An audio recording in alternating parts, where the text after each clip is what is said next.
Episode 9 ఒక రాధ ఇద్దరు కృష్ణులు. క్రితం ఎపిసోడ్లో రాధ మురళి కౌగిలించుకుని ఉండగా కింద నుంచి నరసింహం ఎవరది ఎవరది అంటూ పైకి వస్తూ ఉండగా మురళి అతన్ని చూసి గబగబా బాల్కనీ నుంచి కిందకి జారి బయటకు వెళ్ళిపోవడంతో నరసింహం తన మనుషుల్ని అతన్ని పట్టుకోమని చెప్పి మరుసటి రోజు పోలీస్ స్టేషన్లో మురళి మీద కంప్లైంట్ ఇస్తాడు. దానికి పోలీస్ ఇన్స్పెక్టర్ ఆశ్చర్యపోతూ అతను ఆ రోజు రాత్రి 12 వరకు ఇక్కడే ఉన్నాడనగా నరసింహం ఒప్పుకోకపోవడంతో మురళిని పిలిపిస్తారు. దానికి మురళి తనలాంటి వ్యక్తే ఇలాంటి పనులన్నీ చేస్తున్నాడని చెప్పగా దానికి రామలింగం కూడా సపోర్ట్ చేస్తాడు. దాంతో మురళి రామలింగానికి థ్యాంక్స్ చెప్తాడు. రామలింగం నరసింహంతో రాధని చిన్నప్పుడు పెళ్లి చేసుకున్నది ఈ మురళీకృష్ణేనని చెప్తాడు. ఈ మురళి శారదమ్మ కొడుకేనని తెలిసిన నరసింహం గత ఆలోచనల్లోకి వెళ్ళిపోతాడు.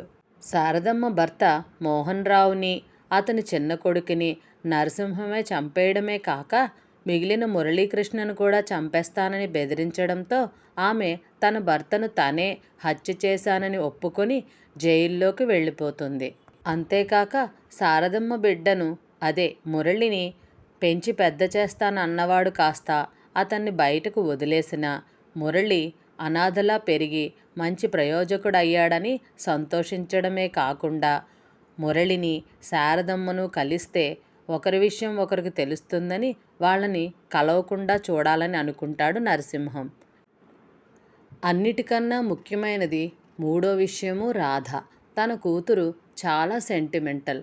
ఇంతకాలం పెళ్లి చేసుకోనంటూ భీష్మించుకుని కూర్చుని ఉంది.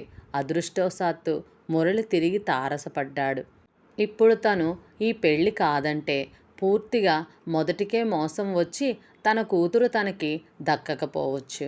ఇవన్నీ ఆలోచిస్తే ఈ పెళ్లి జరగడమే మంచిదనిపిస్తుంది. అప్పుడు తన అల్లుడు ఆ శారదమ్మ కొడుకు తన కళ్ళ ముందే ఉంటాడు. ఏనాటికో ఒకనాటికి శారదమ్మ బయటపడకపోదు. అప్పటికి ఆవిడ కొడుకు తన అల్లుడుగా మంచి పొజిషన్లో ఉంటాడు కాబట్టి ఎప్పుడో ఎన్నో సంవత్సరాల క్రితం జరిగిన సంఘటనని తవ్వి తీయాలని చూస్తే అప్పుడే ఆవిడ సంగతి చూసుకోవచ్చు. ఇదంతా ఆలోచించి నరసింహం మురళి రాధల వివాహానికి ఒప్పుకున్నాడు. రామలింగం, నరసింహం, మురళి సోఫాలో కూర్చునున్నారు.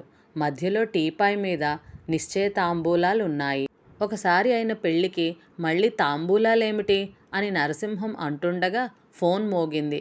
మురళి ఫోన్ ఎత్తి హలో అన్నాడు. గుడ్, పెళ్లి సెటిల్ అయిందనుకుంటాను అట్నుంచి వినపడింది. మురళి మొహం చిట్లించి ఎవరు నువ్వు అని అడిగాడు. కృష్ణని. ఇంకా వివరంగా చెప్పాలంటే 10 ఏళ్ల క్రితం రాధ మెడలో సూత్రం కట్టినవాడిని. మురళి చేతిలోంచి రిసీవర్ అప్రయత్నంగా జారిపడింది. అంతా చూస్తున్న నరసింహం చప్పున దాన్ని అందుకుని హలో అన్నాడు. నువ్వు లైన్లోకి వచ్చావన్నమాట. గుడ్ నరసింహ, జాగ్రత్తగా విను. నువ్వు బాగానే పథకం వేశావు గాని ఇప్పుడు నేను రంగంలోకి దిగుతున్నాను. నీ పాపం బద్దలు చేస్తాను. ఎవరు నువ్వు? కోపంగా అడిచాడు నరసింహం. నేనెవరో కావాలా? అయితే జాగ్రత్తగా విను. శారదమ్మ కొడుకుని. రిసీవర్ పెట్టేసిన చప్పుడు వినిపించింది. నరసింహం నివ్వెరపోయాడు. కొద్ది క్షణాల వరకు నోటమాట రాలేదు. ఎవరు మాట్లాడింది? అతడి మొహంలో ఆందోళన గమనించి అడిగాడు రామలింగం. ఎవడో ఈడియట్ అన్నాడు నరసింహం కోలుకొని. వాడు ఈడియట్ కాదు మావయ్య అంటూ ఏదో చెప్పబోయాడు మురళీకృష్ణ. ష్ అన్నాడు నరసింహం అతనిని వారిస్తూ. బావా, మరి నాకిక సెలవా? లేచి నిలబడ్డాడు రామలింగం. మంచిది రామలింగం. రామలింగం గేటు దిగగానే మురళీకృష్ణ ఆతృతగా నరసింహం దగ్గరకొచ్చి కూర్చున్నాడు. ఆ ఫోన్ చేసిన వాడెవడో అచ్చం నా పోలికలే మావయ్య. చాలా రోజుల నుంచి నాలాగా నటిస్తూ నన్ను చాలా తిప్పలు పెడుతున్నాడు. అది వరకోసారి చెప్తే కొట్టిపారేశారు పోలీస్ స్టేషన్లో. నరసింహం కొద్ది క్షణాలు నిశ్శబ్దంగా ఉండిపోయాడు. తరువాత ఏదో నిర్ణయించుకున్నట్లు తలూపుతూ ఇదంతా ఎవడో కావాలని తమాషా చేస్తున్నాడులే, నువ్వేం పట్టించుకోకు. ఇద్దరికీ ఒకే పోలికలుండడానికి ఇదేమైనా సినిమానా? మురళీకృష్ణ చిరాకు పడ్డాడు. అబ్బా, నా మాట వినండి, వాడు అచ్చం నాలాగానే ఉన్నాడు అనడానికి ఎన్నో రుజువులు కనిపించాయి. ఇదివరకైతే హోటల్లోనూ బార్బర్ షాపుల్లోనూ వేషాలేశాడు. ఇప్పుడు ఏకంగా నా రాధకే ఎసరు పెడుతున్నాడు. ఫోన్లో ఏమన్నాడో తెలుసా? చిన్నప్పుడు రాధ మెడలో వాడే తాళి కట్టాడట, నేను కాదుట. నరసింహం లేచి మురళీకృష్ణ దగ్గరకొచ్చి ఆప్యాయంగా భుజం తట్టాడు. వాడి విషయమేమిటో నేను తేల్చుకుంటానులే, నువ్వు గాబరా పడకు. కానీ ఆ విషయం అంత సులభంగా తేలలేదు. రాధ పూర్తి అలంకారంతో వచ్చి సోఫాలో కూర్చుంది. నిన్న మీరు ప్రజెంట్ చేసిన ఈ నెక్లెస్ ఎంతో బాగుందంటున్నారు మా వాళ్ళంతా అందామె కృష్ణతో. మురళీకృష్ణ ఉలిక్కి పడ్డాడు. నరసింహం ఆశ్చర్యంగా అతని వైపు చూశాడు. నే నే నేను ప్రజెంట్ చేశానా? ఆమె సిగ్గుపడింది. అప్పుడే మర్చిపోయారా? నిన్న మనం మార్నింగ్ షో సినిమాకి వెళ్ళినప్పుడు ఇవ్వలేదు? మురళీకృష్ణ మరింత కంగారు పడ్డాడు. నిన్న మనం మార్నింగ్ షోకి వెళ్ళామా? బాగుంది, అది కూడా గుర్తులేదన్నమాట.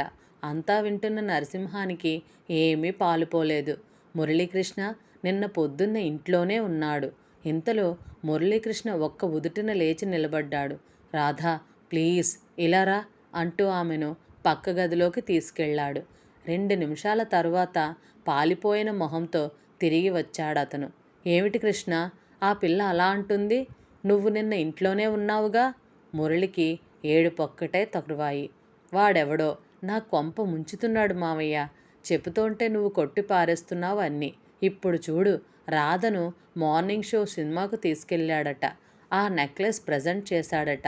ఇంకా ఘోరమైన విషయం ఏమిటంటే ఏంట్రా జరిగింది చెప్పు.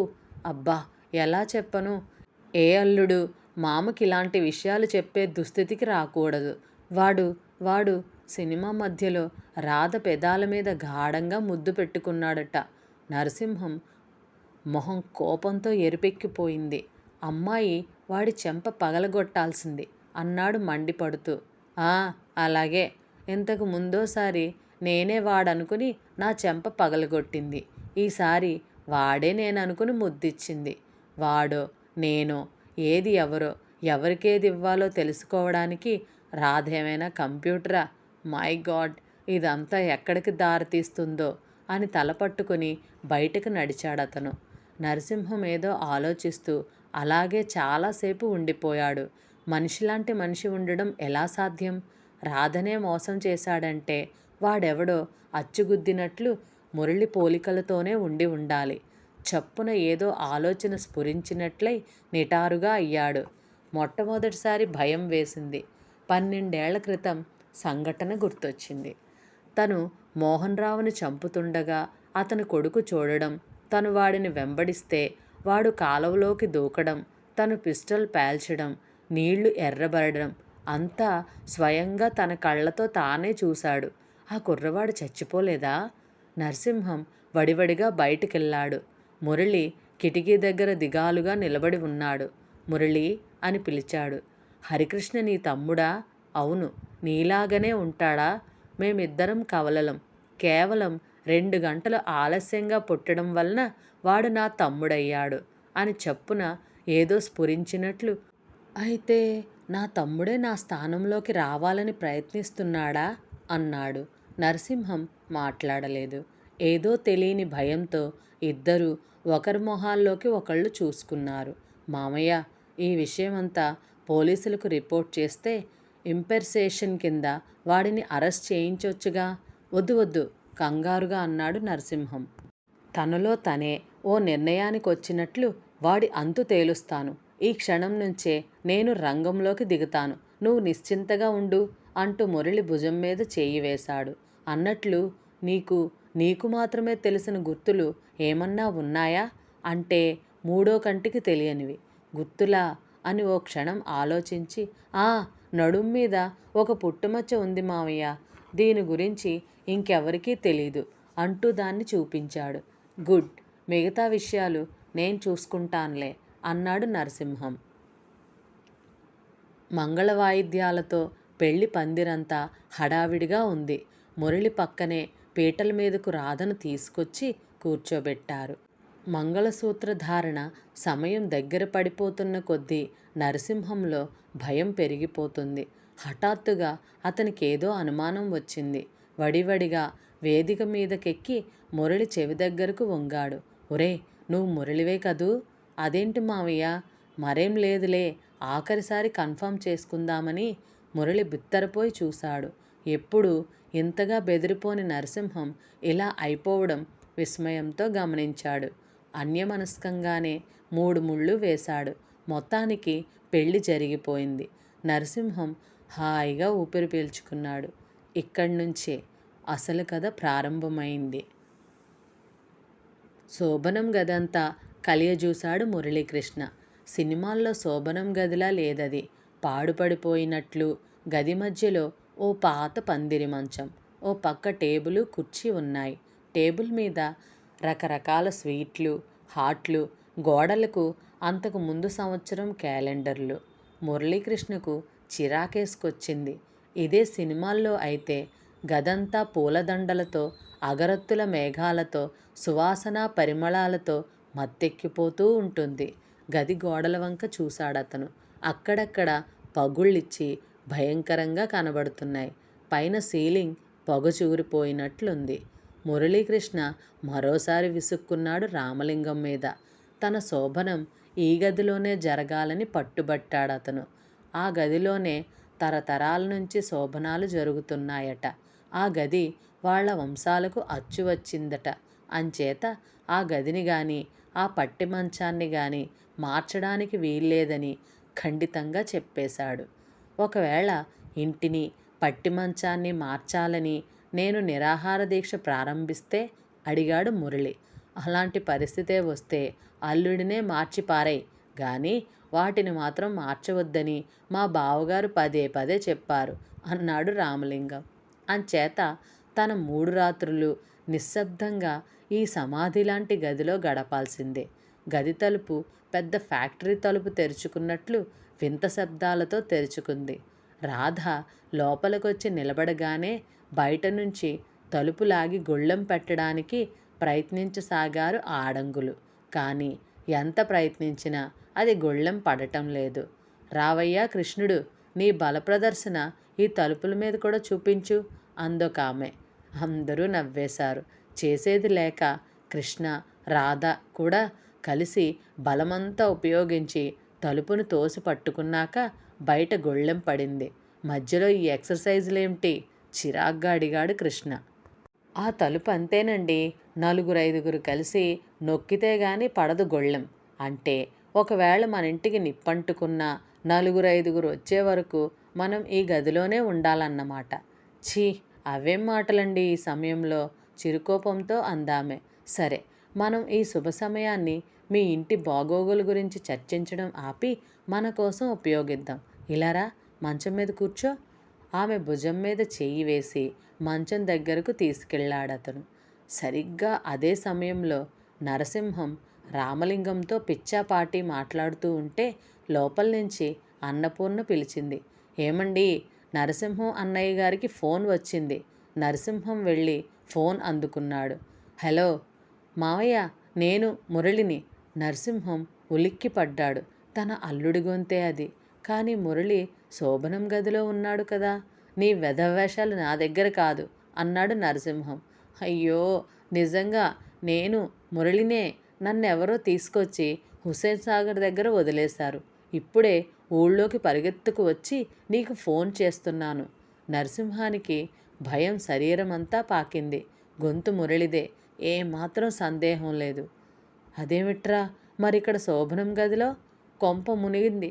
వాడే, ఆ దొంగ వెధవే శోభనం గదిలో దూరి ఉంటాడు. ముందు వాడిని బయటకు లాగు మావయ్య. నరసింహం ఫోన్ వదిలేయడమేమిటి, ఒక్క అంగలో పరిగెత్తి శోభనం గది తలుపులు బాదడమేమిటి కనురెప్పపాటులో జరిగిపోయింది. ఒరే హరి, బయటకు రారా, నీ రక్తం కళ్ళ చూస్తాను అరవసాగాడు. ఆ సమయంలోనే మురళి రాధను కౌగిట్లోకి తీసుకోబోతున్నాడు. తలుపులు విరిగేలా చప్పుడు వినిపించేసరికి ఇద్దరూ ఉలిక్కిపడి మంచం మీద నుంచి కిందకి దూకారు.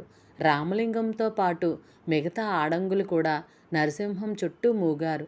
ఏమిటి? ఏం జరిగింది? ఆతృతగా అడిగాడు రామలింగం. కొంప మునిగిపోయిందయ్యా.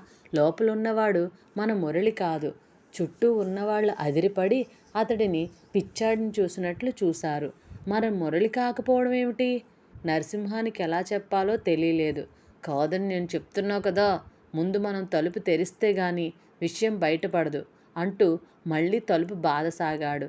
ఈ హడావిడంతా లోపల నుంచి వింటున్న మురళి చప్పున తలుపులు తెరవడానికి ప్రయత్నించాడు. కానీ అవి తెరుచుకోవడం లేదు. అయ్యో, అవి అంత తేలిగ్గా తెరుచుకోవండి అంది రాధ. మురళి చేసేది లేక వెనక్కి తిరిగి వచ్చి మంచం మీద కూలబడ్డాడు. ఈరోజు విశేషం. మన విషయం తెలిసి కూడా అలా బాదుతున్నారెందుకు?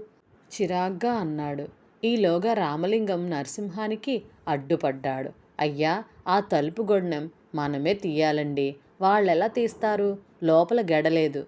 నరసింహానికి కోపం ముంచుకొచ్చింది. మరా విషయం ఇందాక నుంచి చెప్పవేమయ్యా అంటూ గొళ్ళెం లాగబోయాడతను. కానీ అది కూడా సాధ్యం కావడం లేదు. అయ్యో, లోపల ఏం చేస్తున్నాడో ఏమో, తలుపు కూడా రావడం లేదు. అబ్బే, అది అబ్బాయి డిఫెక్ట్ కాదండి, తలుపు గొళ్ళెందే. పెద్ద సుదితో కొడితే గాని రాదు వినయంగా చెప్పాడు రామలింగం.